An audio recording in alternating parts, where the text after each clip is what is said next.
All right, thank you. आइए अतुल जी। विनय जी, अनिल भाई को भी कोच बना दो। हैं? नहीं नहीं, मैं विनय भाई से कह रहा था, अनिल भाई को कोच बना दो। आइए। ओके, कोई बात नहीं, कोई बात नहीं, कोई बात ओके, गुड मॉर्निंग एवरीबॉडी। नमस्कार दोस्तों, मेरा नाम अतुल है, मैं एक शराबी हूँ। Page 38, A comes of age. और कल हमने परिचय किया था फादर एडवर्ड डॉलिंग से। और फादर एडवर्ड डॉलिंग जब मंच पे आए तब उन्होंने अपना परिचय देते हुए और सिंपल सरल भाषा में बताया कि A is good, come and get it. और उनका जो योगदान रहा है अल्कोहलिक्स एनोनिमस के शुरुआती दिनों में, और किस तरह से उन्होंने नजदीकी के साथ बिल डब्ल्यू के साथ काम किया है, उसके बारे में बताया। आगे फादर डाउनिंग के बारे में लिखा है उसने। Father Ed's talk to us at the convention that Sunday morning flashed with humour and deep insight. यानी कि उनकी बातों में एक हास्य व्यंग भी था और एक गहरी विचारधारा भी। As he spoke, the memory of his first appearance in my own life came back to me as fresh as though it were yesterday. अब बिल डब्ल्यू थोड़ी सी छोटी सी कहानी सुना रहे हैं यहाँ पे। फादर डाउनिंग की चित्र है यहाँ पे, जो हमने कल भी देखी थी। छोटी सी कहानी बिल डब्ल्यू का सुना रहा है कि कैसे वो पहली बार जब फादर डॉलिंग से जब मिला था उसके बारे में बता रहा है। और कहता है कि as he spoke the memory of his first appearance, यानी पहली बार ही जब देखा था उन्होंने फादर डॉलिंग को, कि ऐसा लगता है जैसे कल की बात थी, इतनी ताजी याद थी उसकी। One wintry night in 1940 in A's old 24th Street Club. Somesh, you have a picture of a wintry night in New York's 24th Street. एक हमारे पास चित्र है कि मतलब 1940 में, ब्यूटीफुल, थैंक यू सुमेश। 1940 में न्यूयॉर्क का जो विंटर होता था, यानी कि जो शीतकाल होता था, वहां पे 24th स्ट्रीट जो थी एक एक्टिविटी भरी स्ट्रीट थी, मार्केट प्लेस जैसा था। यहाँ देख रहे हैं हम कि यहाँ पे कई दुकानें भी हैं और सड़क भी है, और सड़क गीली हुई पड़ी है, विंट्री है, बर्फ पड़ी होगी, स्ट्रीट थी, स्नो थी, और बारिश हुई थी। तो यहाँ पे कुछ गाड़ियां भी खड़ी हैं, और गाड़ियां तब तक आ गई थी 1940 तक। और ये थोड़ा सा वातावरण माहौल देखो कैसे दिखता था 1940 में, एक सर्दी की रात में न्यूयॉर्क के 24th स्ट्रीट पे। One wintry night in 1914 as old 24th street club, जो क्लब का गठन हुआ था वहां, इसके बारे में हमने पढ़ा था न्यूयॉर्क में। I had gone to bed at about 10 o'clock with a severe dose of self-pity and my imaginary ulcer. Bill W की अब उस टाइम पे स्थिति क्या थी, वो थोड़ा सा उसके बारे में बताता हुआ बिल डब्ल्यू कह रहा है कि 10 बजे था रात का, वो सोने के लिए चला गया था और सेल्फ पिटी से घिरा हुआ था और इमेजिनरी अल्सर। शराबियों को हमने देखा है कि अपनी जो बीमारी नहीं भी होती ना, उसका कल्पना करके बैठे थे। तो बिल डब्ल्यू को ये कल्पना थी कि मेरे को ना तो पेट पे एक अल्सर हो गया है। हुआ कुछ नहीं था, इमेजिनरी था, काल्पनिक था, लेकिन इस बात का उनको पूर्ण विश्वास था कि मेरे को तो अल्सर हुआ पड़ा है। थोड़ी सी तबीयत खराब नहीं हुई कि यार शराबी जो है he starts thinking about the worst। तो वो अल्सर के बारे में सोचता था कि मेरे को अल्सर है, और सेल्फ पिटी में भी था, और 10 बजे सोने चला गया। Lois was out somewhere. Lois, उसकी जो वाइफ थी, वो बाहर कहीं गई हुई थी। Hail and sleet beat on the tin roof over my head. और हम याद होगा हमको कि ये उस टाइम पे 24th स्ट्रीट वाले क्लब में ही रहते थे बेलोडिस, कुछ दिनों तक वही रहे, ये उस समय की बात। और वो कह रहा है हेल एंड स्लीट, यानी कि ओले पड़ रहे थे, बारिश पड़ रही थी, स्ट्रीट था, और tin roof of my head, यानी कि जो उनका बेडरूम था ऊपर, उसका टीन का छत थी उसकी, और उसके ऊपर जो था वो ये बारिश की और ओलों की आवाज पड़ रही। It was a wild night. The club was deserted. Club में कोई नहीं था, डिजर्टेड था मतलब कोई नहीं था, खाली पड़ा था, except for old Tom, the retired fireman, that diamond in the rough, lately salvaged from Rockland Asylum। अब रॉकलैंड असाइलम हमने पढ़ा था, एक मेंटल इंस्टीट्यूशन था, एक ट्रीटमेंट सेंटर था, एक मेंटल असाइलम था रॉकलैंड में, जहाँ पे कई शराबी भर्ती थे, और उनको ए का वहां पे मैसेज दिया गया दिया गया था और उनको एक ही मेन स्ट्रीम में लाने की कोशिश करी जा रही। तो वहीं से एक नया रिक्रूट आया था, टॉम, जो एक फायरमैन था, रिटायर्ड, और वो शराबीपन से पीड़ित होगा, तो उसको डॉकलैंड से लेके आए थे और वो वहीं रह रहा था और देखभाल कर रहा था 24th क्लब की और 24th स्ट्रीट क्लब की, और वहां पे रह रहा था बिल डब्ल्यू और लुइस के साथ उस क्लब पे एज अ केयर टेकर। तो सिर्फ वो और बिल, ये दोनों ही थे वहां पे उस टाइम पे, इस क्लब पे 24th street. The front doorbell clang, wrong नहीं, क्लैंग लिखा है, क्योंकि ये फिजिकल बेल होगी जो किसी रस्सी से या किसी से खींच के उसमें से आवाज निकलती हो, जैसे मंदिरों की घंटियां होती है। वो कह रहा है कि the front doorbell clanged and a moment later Tom pushed open my bedroom door. घंटी बजी और टॉम जो था बिल के बेडरूम में है और कहता है, some bum said he from Saint Louis is down there and wants to C.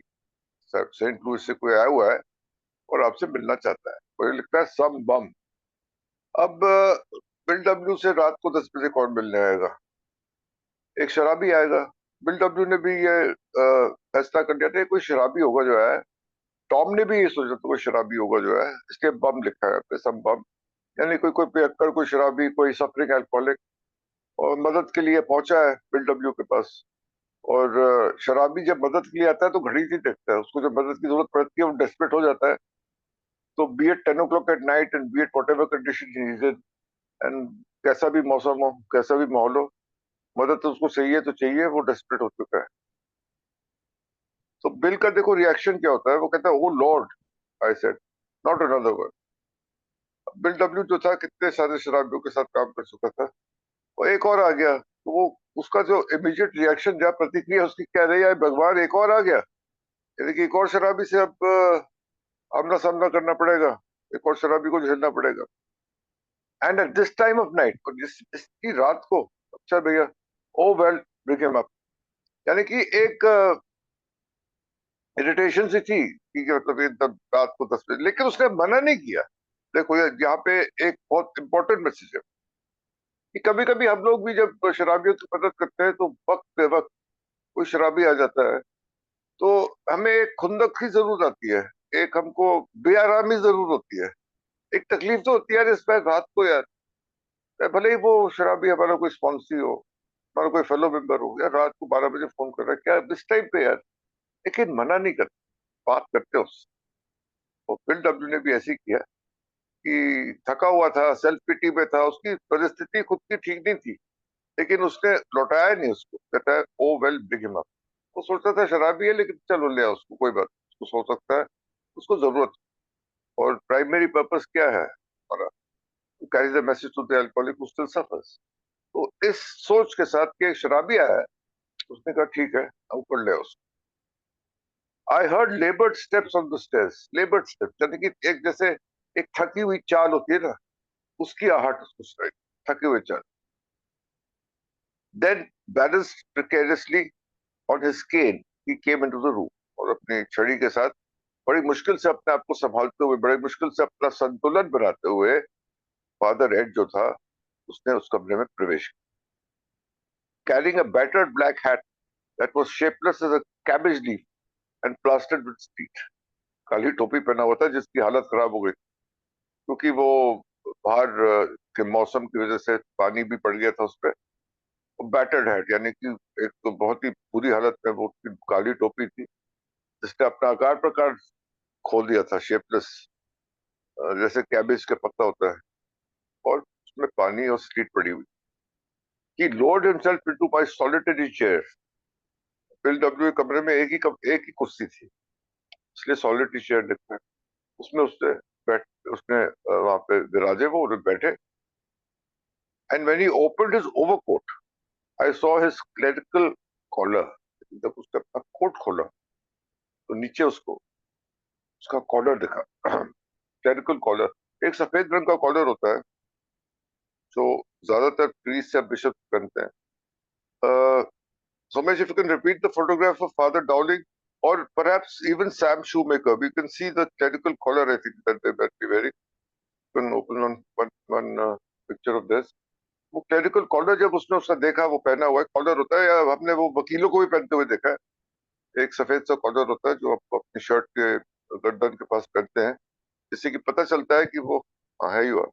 You can see the clerical collar in both this gentleman, if you ध्यान से हम देखें तो सैम शूमेकर और फादर एड डाउलिंग की photographs हैं, और clerical collar इन्होंने पहना हुआ है, सफेद रंग का, आप देखेंगे पट्टी सी है उनके बिल्कुल ऊपर, जहाँ हम लोग टाइज पहनते हैं। तो जब क्लरिकल कॉलर देखा तो पता चला कि ये एक धार्मिक व्यक्ति है, धार्मिक शख्सियत है, प्रीस्ट है। He brushed back a shock of white hair and looked at me through the most remarkable pair of eyes. Father Ed Dowling के हम अगर बाल देखें तो काफी घने सफेद बाल थे उनके, उसने उन बाल को पीछे सरकाते हुए उन्होंने जब देखा फादर एड डाउलिंग को, he brushed back a shock of white hair and looked at me through the most remarkable pair of eyes I have ever seen. और इनकी आंखों में एक ऐसी कशिश थी, इसके बारे में बिल डब्ल्यू यहाँ बात कर रहा है, कह रहा है कि ऐसी आंखें मैंने कभी। We talked about a lot of things and my spirits kept on rising, and presently I began to realize that this man radiated a grace that filled the room with a sense of presence. इनकी आंखों में और उनकी बातों में एक ऐसी दिव्य शक्ति थी, एक ग्रेस थी, एक कृपा बरस रही थी, जो उसने बिल डब्ल्यू के लिए एक अनोखी बात। I felt with great intensity. It was a moving and mysterious experience. इसके लिए एक बहुत ही रहस्यमयी यह अनुभव था, और इसको इसको एक हिला देने वाला बहुत गहरा प्रभाव उसको फादर एड डाउलिंग के अस्तित्व से पड़ा। In years since I have seen much of this great friend, and whether I was in joy or in pain, he always brought to me the same sense of grace and the presence of God. यानी कि उसकी संगत में रह के एक कृपा का और एक ईश्वर के अस्तित्व का अनुभव हमेशा उनकी संगति में बिल डब्ल्यू को हुआ। My case is no exception, और कह रहे मैं एक अकेला नहीं हूँ, एक्सेप्शन नहीं हूँ इस केस में। Many who met father Ed experience this touch of the eternal, यानी कि ये जो दिव्य शक्ति है, इसको महसूस हमेशा जो भी फादर एड डाउलिंग के साथ बैठा है उनको इस दिव्य शक्ति का और उनके इस अनोखे अस्तित्व का एक प्रभाव जो था इन सब के ऊपर पड़ा, जो भी फादर एड से मिले।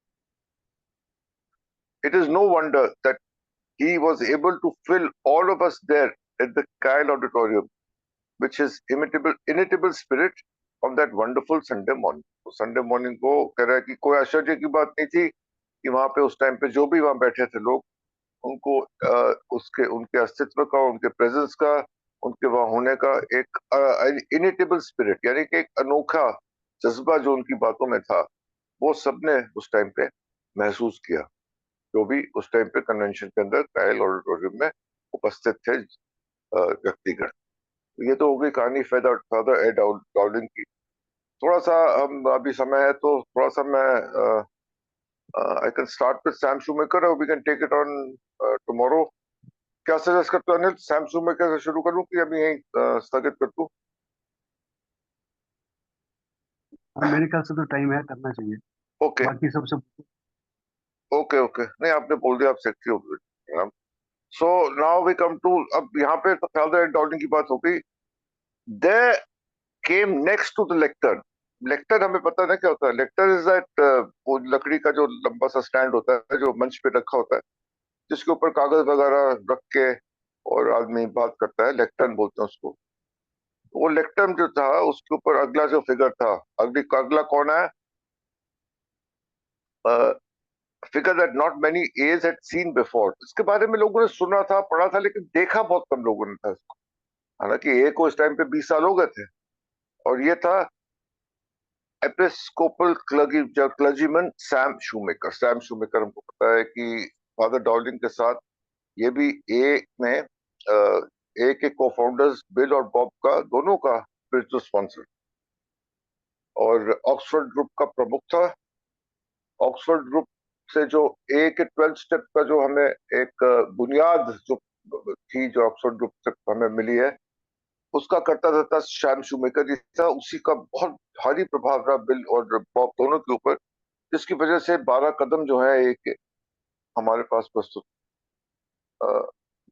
हमें डॉक्टर विलियम सिल्कवर्थ ने फर्स्ट स्टेप जो था वो बताया कि हम क्या कर सकते हैं, हम बीमारी का राज क्या है हमारा।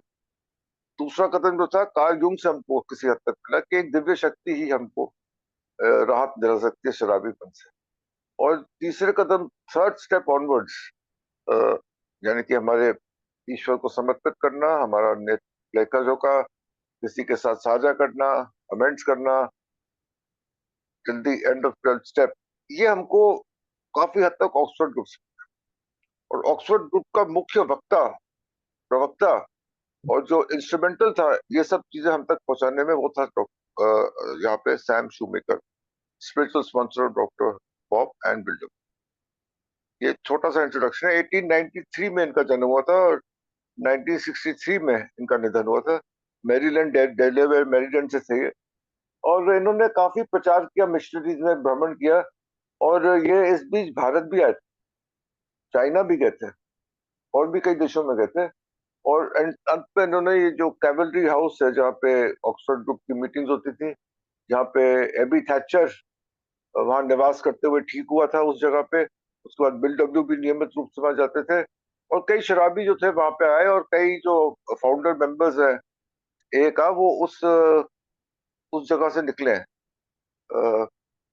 I'm just coming to it in the reading. In the meantime, you can show a picture of Cavalry House, Subesh, that you have that we have with us. It was from him that Dr. Bob and I, in the beginning, had absorbed most of the principles that were afterwards embodied in the 12 steps of Alcoholics Anonymous.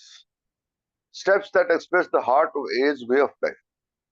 एक बात कर रहा है जो मैंने बस बताया, doctor Bob bill जो उन्होंने कह रहा है कि जो 12 कदम ए के हैं, ये कैवलरी पैरिश हाउस है न्यूयॉर्क में। यहीं पे ऑक्सफोर्ड ग्रुप की मीटिंग्स होती थी, यहीं पे एक निवास स्थल भी बना हुआ था यहीं पर, यहाँ पे कुछ शराबी रहते थे। जब एबी थैचर को कोर्ट से रिलीज करके लाया गया तो यही लाया गया था रोलैंड हजर्ड द्वारा, और यहीं पे रह के वो सोबर हुआ था, और यहीं से जाके उसने बिल डब्ल्यू को ए का मैसेज दिया था। उस टाइम ए नहीं थी, लेकिन उसने एक संपर्क किया था उससे, और दिव्य शक्ति के बारे में और अपने सुधार के बारे में साझा किया था बिल डब्ल्यू के साथ। तो ये कैवलरी हाउस है न्यूयॉर्क में। और वो कह रहा है कि जो उसके प्रचार थे, उसकी जो सोच थी, विचारधारा थी, और उसकी टीचिंग से ही, उसी में से 12 कदम जो एक है वो उभर के आए हैं। Doctor Silkworth gave us the needed knowledge of her illness. जैसे मैंने बताया था, डॉक्टर सिल्कवर्थ ने बताया कि हमारी बीमारीपन का राज क्या है, उसकी तथ्य क्या है, सत्य क्या है, नॉलेज क्या है, ज्ञान क्या है, हमारी बीमारी कैसी बीमारी है, क्या बीमारी। But Sam shoemaker had given us the concrete knowledge of what we could do about it. लेकिन सैम शूमेकर ने हमको ये बताया, ये दोनों की तस्वीर यहाँ पे रखी हुई है, दोनों इंस्ट्रूमेंट। सैम शूमेकर बताया कि बीमारी के बारे में अब करना क्या, हम बीमारी तो समझ में आ गई ना, डॉक्टर सिल्कवर्थ ने समझा दी। obsession of the mind, craving, physical aspect, mental aspect, spiritual bankruptcy part of it, all that was understood. What to do about it now? That's where Sam Shoemaker came into the picture. Sam Shoemaker तस्वीर में तब आया जब concrete knowledge of what we could do about it. उसने ज्ञान प्रदान किया कि हम करें कैसे। One showed us the mysteries of the lock that held us in prison, and the other passed the spiritual keys by which we were liberated. Beautiful. यानी कि पहले ने क्या किया कि उस ताले के रहस्य हमारे सामने प्रस्तुत करे, जिस ताले में आप बंद हो, भैया ऐसा ताला है, ये है ताला, इसके अंदर आप समझ में आई? हाँ, समझ में आ गई। अब क्या करें? सैम शूमेकर कहता है, past on the spiritual keys, इसकी चाबी है मेरे पास, लेकिन ये आध्यात्मिकता के बुनियादी चाबी है, आध्यात्मिकता, और इसी से वी वर लिबरेटेड, यानी कि लिबरेट करना मतलब किसी को आजाद करना, फ्री करना। वो चाबी जो थी वो सैम शूमेकर ने दी कि ये चाबी है, इससे आध्यात्मिकता के जरिए अपने आप को तुम आजाद कर सकते हो। तो अगर कोई कैदी है तो उसको दोनों चीजें चाहिए यार। मैं कैदी था शराबीपन का, तो मेरे को ताले के बारे में भी समझ चाहिए कि कैसा ताला है भी, और चाबी तो चाहिए। ताला ऐसा है, अच्छा अब इसकी चाबी ये पकड़ो, और आज मैं आजाद। मेरे ख्याल से I think we stop over, यही विराम लेते हैं। Will continue with more about doctor Sam Shoemaker tomorrow. take a break here. Thank you Anil, thank you Sumesh for the lovely picks today. Back to you. Thank you Atul, thank you Somesh. ज़्यादा समय व्यर्थ ना करते हुए राजेश जी को पुकारता हूँ। राजेश जी आए, अपना कार्यभार संभालें। जी धन्यवाद। मेरा नाम ब्रजेश है, मैं एक शराबी हूँ। परमात्मा की कृपा नहीं की है। Thank you Anil ji service के लिए, और बहुत बहुत धन्यवाद। डीप इंसाइट है सच में। भैया वो घटनाएं जाके मतलब ऐसे ही लग रहा है जैसे हम भी गई हैं। और थैंक यू सोमेश भाई कॉलर के बारे में भी बताने के लिए। भैया वो वाइट कॉलर जो है उसे क्या बोलते हैं जी। अब आता हूँ, ज्यादातर पोर्शन मैंने कल कवर कर लिया था, लेकिन वो थोड़ा सा उसके बारे में कि भैया वो 1940 में मतलब वो बीडब्ल्यू कुछ पहले ही, मतलब जैसे ही वो हैंक पी कर लैप्स हुआ, अब वो वहां पर वो दिक्कत लगी होने, उसके घर से इन्होंने शिफ्ट करा। अब ये 24 स्ट्रीट में है, स्ट्रीट क्लब में आ गया। और बिल और लुइस तो यार गजब है। मतलब देखो जी, आज यहाँ कल वहां परसों वहां, और सारा वो हेड ऑफिस भी वहीं आ गया वो 24 स्ट्रीट क्लब में। और सारे लोग वही मतलब लगे होने। और यहाँ पर जो वाइफ्स का रोल है वो बहुत बड़ा, जो अल्कोहलिक की पत्नियों का रोल है ना वो बहुत बड़ा। यहाँ पर उन्होंने मतलब ऐसे ऐसे इंसिडेंट है कि वो अपने बेचारी वो टाइपराइटर लेके, जिनके घरों में टाइपराइटर थे लेके, वो पत्नियां आके वहां बैठी 24 स्ट्रीट क्लब में आके, और सारा वॉलंटरी काम लगा उन्हें। मतलब अपनी तरफ से वो पत्नियां लेटर हाथ से लिख के लगी देने, बाकी लगे उन्हें। लेकिन यहाँ पर एक हीरा मिला, और हीरे का नाम था टॉम बी। फायरमैन था और रॉकलैंड से आया था। और ये जो 8वीं परंपरा हम लोगों के पास है आज आज की डेट में, उसके पीछे का जो पात्र है वो टॉम बी था। अब यहाँ पर ये फायरमैन अच्छा रिटायर हो गया, और बीडब्ल्यू धीरे धीरे लगे मनाने। अब सपोज करके देखो कि पैसा नहीं है आदमी के पास और काम सारा करवाना है। अब वो टॉम बी को लगे पटाने, और बिल ने टॉम बी को बोला यार रिटायर हो गया है, और मैं भी यही रह रहा हूँ, तेरे को यही कमरा दिला देंगे। और वो ग्रुप का सेक्रेटरी भी था। बहुत बार एक वो कहानी आती है ना जी, कि वो टॉम भी बार बार मतलब अनाउंस करते थे कि जी वो पैसे नहीं है, पैसे नहीं है, मतलब किट्टी में पैसे डालो, किट्टी में पैसे। ये है वो सेक्रेटरी, ये वाला सेक्रेटरी है। अब जैसे अच्छा, शराबी तो शराबी को तुरंत भाप जाता है। बीडब्ल्यू पटा रहे थे उसको कि भैया अब थोड़े से काम और संभाल ले। थोड़े से काम संभालने का मतलब ये है कि अब कॉफी भी तू बना के दे, मेंबर को भी तू अटेंड कर, ग्रुप का भी सेक्रेटरी तू बन, चौकीदारी भी तू कर, मतलब सारे काम तू कर, और तू यहाँ आके रह ले। अब क्या करेगा, रिटायर तो हो गया है। यहाँ पर 8वीं ट्रेडिशन का जिक्र हुआ था कि भैया मैं अपनी रिकवरी के लिए जितना काम कर सकता हूँ मैं कर रहा हूँ, लेकिन अगर बाकी काम करवाना है तो पैसे लगेंगे। बाकी जो भी काम आप लोगों को चाहिए 24 स्ट्रीट क्लब में, जो भी, कि मैं जी कॉफी भी बनाऊं, मैं रिकवरी के लिए देख ग्रुप को चला रहा हूँ, सेक्रेटरीशिप भी कर रहा हूँ, न्यू कमर को भी अटेंड कर रहा हूँ अपनी मर्जी से। लेकिन अगर आप लोगों को 24 मतलब 24 घंटे का अगर बंदा चाहिए तो भाई पैसे लगेंगे। तो 8वीं ट्रेडिशन का भी यहाँ से इजाद है। अब थोड़ा सा जिक्र, क्योंकि बिल डब्ल्यू ने जब आर्टिकल फादर एडवर्ड पे लिखा है, क्योंकि फादर एडवर्ड का आज पोर्शन जो अब समाप्त हो गया, तो बड़ा जबरदस्त आर्टिकल को लिखने की तरीका देखो बीडब्ल्यू का। पहले तो आर्टिकल का नाम लिखा है to father Ed godspeed, और लिखा है कि अर्ली संडे मॉर्निंग, मतलब मृत्यु से स्टार्ट करा। जिस दिन इनकी डेथ हुई उस दिन इन्होंने क्या करा है, उस दिन भी एक का काम करा है भाई। कैसे पॉसिबल हो सकता है? Early Sunday morning April 3, father Edward Dowling died peacefully in his sleep. वो बता दिया 3 अप्रैल 1960 को ये मृत्यु को प्राप्त हुए। और प्लेस मेमिस्ट्रिस लिखा हुआ 10 cheerfully unmindful of the awaiting health, he had been visiting one of his Kana group. Health गिरी हुई है, हालत खराब है, बीमार थे वो। पढ़ा ना हमने कि लंगड़ा के चढ़े थे स्टेज के ऊपर 1955 में। हम लोग अभी पढ़ के पिछले कल ही पढ़ा था कि लंगड़ा कर वो पैर में वो आ गया था, उसके बावजूद भी ग्रुप में जाना नहीं छोड़ते थे। और काना ग्रुप एक उन्होंने मतलब उनका एक फेवरेट ग्रुप भी था, CAN ये ग्रुप का नाम था।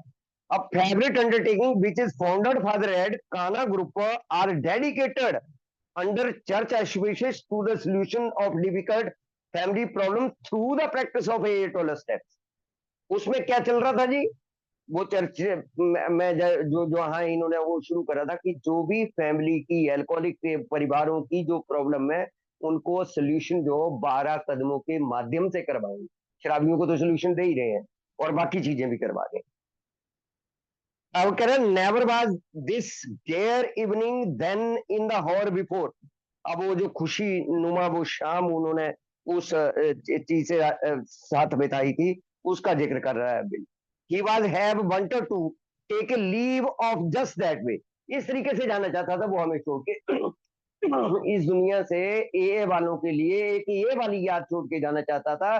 बीमार आदमी मीटिंग अटेंड करके गया, बढ़िया खुशी खुशी से गया और किस तरीके से मतलब मृत्यु जो है वो उनकी हुई। This was one of the most gentle soul and the finest friend of a may ever known.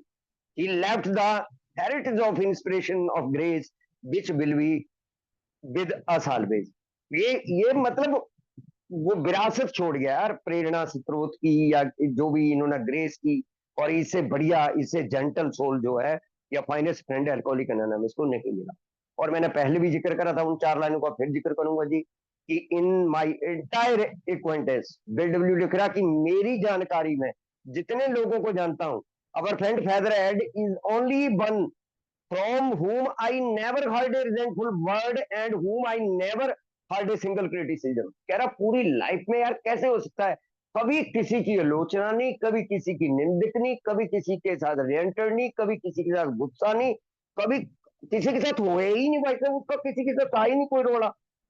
Even जो ग्रुप खोला था इस आर्टिकल में एक चीज मेरे को और वंडरफुल, जो इन्होंने ग्रुप खोला उसमें ज्यादा वो प्रोस्टेंटर, अब बिमल जी मैं बिल्कुल सही बोल रहा हूँ देख लेना, ये प्रोनाउंसिएशन धीरे धीरे ठीक लगाऊं करना। प्रोटेस्टेंट जो थे और वो कैथोलिक का झगड़ा था और ज्यादातर मेंबर प्रोटेस्टेंट थे और ये कैथोलिक पादरी थे। इनको फर्क नहीं पड़ता था कि कौन से कुनबे से है, कौन सी जाति का है, कौन से क्रीड का है, कौन सी नस्ल का है, कौन सी भेद का है। अंदर से इतने इतने शिफ्टली ग्रोथ है ये बंदा, इतना जबरदस्त कि दूसरे लोगों के लिए अपने के लिए नहीं। मतलब ये नहीं थे कि कैथोलिक मेंबर थे वहां पर या कैथोलिक मेंबर की इन्होंने हेल्प करी ना भाई साहब। जो दूसरा सेक्टर होता है ना वो क्रिश्चियनिटी का रिलीजन का उन लोगों की I mean my own life he has been a friend advisor great example and the source of more inspiration than I can say father had made a stuff of the saint. ये सारी चीजें उन्हें संत बनाती थी, इसलिए आज हम लोगों को उस आदमी को संत बोलते हैं। और बिल ने एक चीज का और जिक्र करा है यहाँ पर यार एक उनकी मंशा थी 1960 में हमारी कोई लॉन्ग बीच में कन्वेंशन थी जुलाई में 1960 में, और उसकी पूरी तैयारी कर रखी थी उन्होंने, लेकिन वो डेथ होगी जो मतलब अप्रैल में डेथ होगी, जून में हमारी वो कन्वेंशन थी, तब उन्होंने लिखा this prospect now be fulfilled bring a moving recollection of his appearance of St. Louis International Convention of 1955। तब ये 1955 की लेके आए हैं। Father has planned to be our 1960 Long Beach Convention come to July। पूरा मतलब हमारे जो फंक्शन हो रहे हैं ना वो पहले से तैयारी कर लेते थे, जो भी भैया इतने दूर जाना हो, टिकटें बिकटें जो भी करवानी है, बाकी चीजें जो भी करवानी, तो इस तरीके की हेल्प उन्होंने अल्कोहलिक एनोनिमस को, जो कल मैंने बोला कि चिंता करते थे कि ग्रुप बंद ना हो जाए, मेंबर लैप्स ना हो जाए, मेंबरों के साथ कुछ ना हो जाए, अंदर से जुड़े हुए थे। उनको फर्क नहीं पड़ता था कि हमारे सेक्टर का बंदा है, दूसरे सेक्टर का है, तीसरे सेक्टर का है, उन्हें किसी भी तरीके से।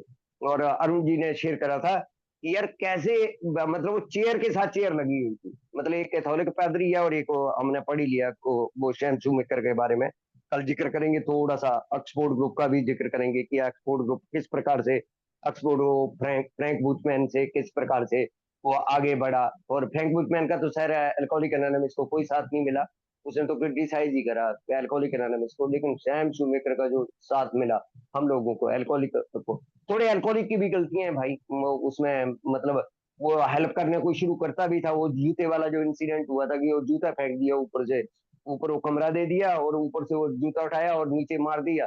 वो पता नहीं वो पादरी के साथ में कहीं पड़ा और उन्होंने बोला भैया खाली कर दो यहाँ से ना। तो अल्कोहलिक की भी गलतियां हैं जो, लेकिन सैम शुवेकर और फादर एडवर्ड से हम लोगों को बहुत बड़ी हेल्प मिली है। और ये पढ़ेंगे अब हम आगे चल के तो और भी चीजें पता जानकारी मिलेगी। तो थैंक यू सो मच, धन्यवाद जी। Thank you Rajesh ji.